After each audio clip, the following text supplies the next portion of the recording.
Good, happy Friday evening, everyone. I'm Riley King, and welcome to Entertainment News with Riley King.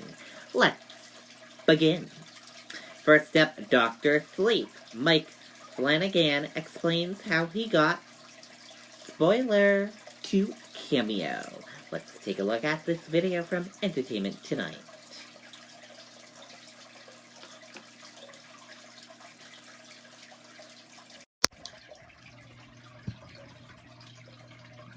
Now, I want to talk about a very special cameo. There's a baseball scene, and I noticed a little adult Danny Torrance, Dan Lloyd. I mean, he's been pretty out of the spotlight ever since pretty much The Shining. So I think he only had one other job after The Shining. Yeah. But no, he's a teacher, and I stalked him on Twitter. And it went as down a in fan, the DMs. I did. I think it really was that way. And one of the coolest things about this whole job for me was the day that he was on set. I just got to kind of ask him all the questions I could think of about what it was like to be in that film.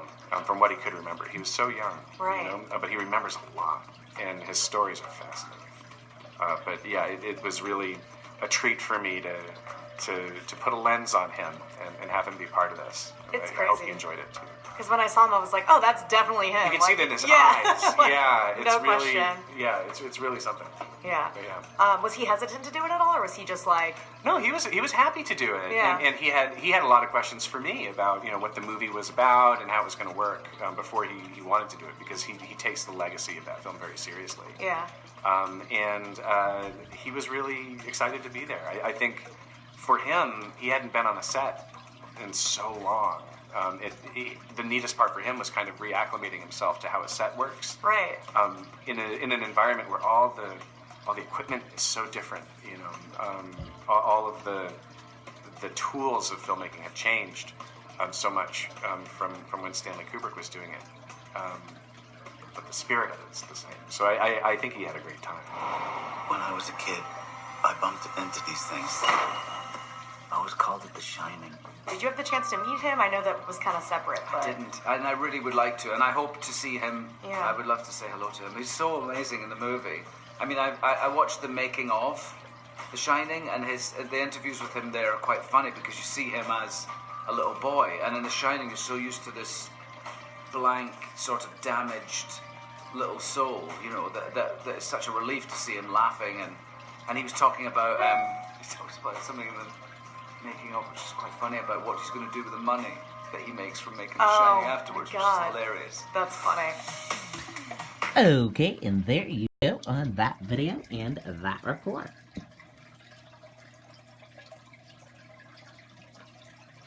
Jennifer Aniston's hilarious response to Courtney Cox and Matthew Perry's lunch date exclusive. Let's take a listen to that video from Entertainment Tonight.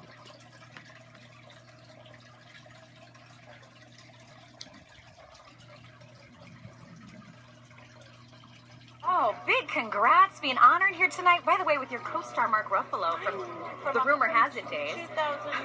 2003. Oh my God.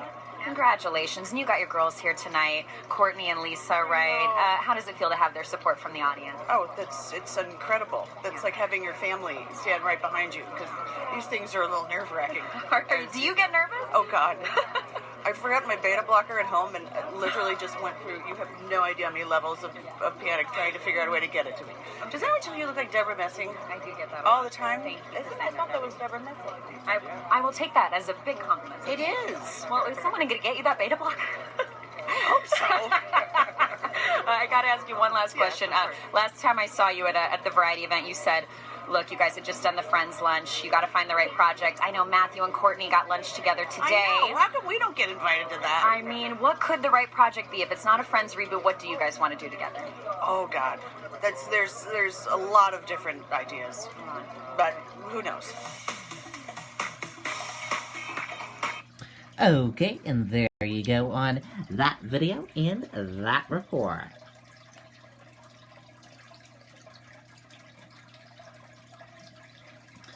Megyn Kelly is back to work. details on her new job.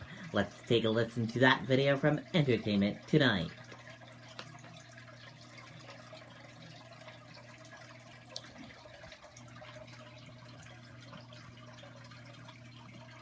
Hey guys, it's me, Megyn Kelly, and I'm here on my set where we just shot a really interesting interview. Megyn Kelly is back at work less than a year after leaving NBC. I'm just going to think about that for a little while and wrap that around me like a warm blanket. After officially saying goodbye to the network in January, it looks like the journalist might be turning her Instagram account into a new reporting platform. So we'll post it today here on Insta and on YouTube, and I think you're going to find it just as riveting as we did.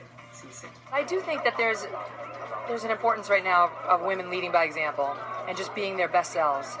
And to the extent I can do that, I love it. On Friday, the 48-year-old posted her first video, a clip referencing ABC staffer Amy Robach, who was caught saying the network squashed a story about Jeffrey Epstein. The employee who sort of marked that clip in the system and then moved on to CBS got fired this week because they suspected she leaked this thing to this Project Veritas, which is the one that put it out there.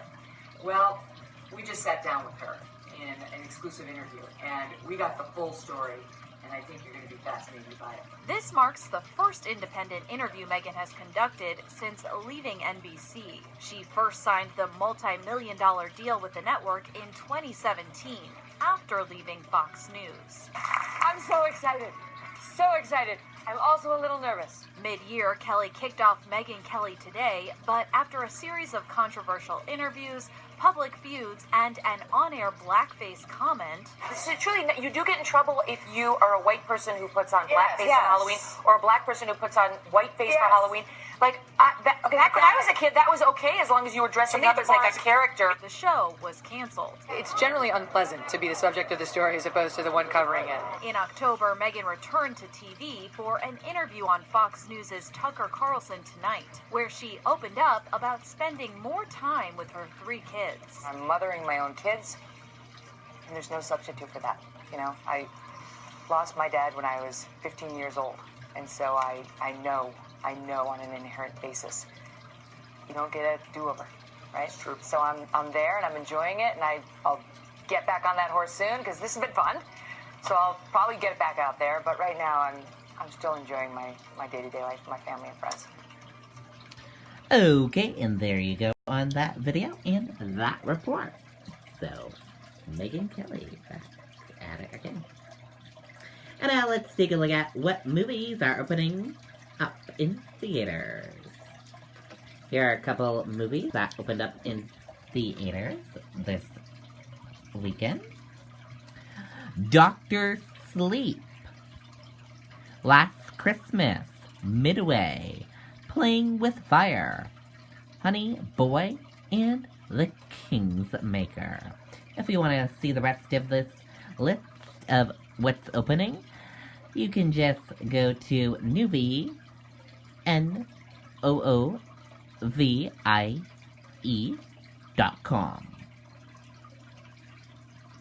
And now let's take a look at your celebrity birthdays for today. And here's a look at your celebrity birthdays for today. And happy birthday to all of those celebrities for today. We hope they all have a wonderful birthday.